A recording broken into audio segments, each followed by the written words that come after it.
ছোটরা কিন্তু সবসময় একই রকমের জিনিস খেতে একদমই ভালোবাসে না। মাঝে মাঝে এরকম মুখরোচক মিষ্টি খাবার হলে কিন্তু বেশ ভালো লাগে।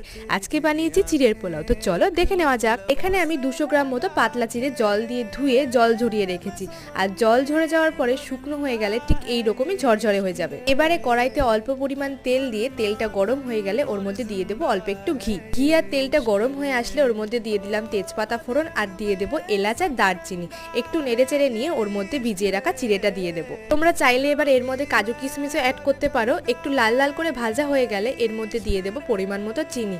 এটা যেহেতু একটু মিষ্টি মিষ্টি হবে তাই চিনির পরিমাণটা একটু বেশি রাখতে হবে। এরপর একটু নেড়ে চেড়ে এর মধ্যে দিয়ে দেবো একদম অল্প পরিমাণে লবণ, তাহলে কিন্তু টেস্টটাও ভীষণ ভালো আসবে।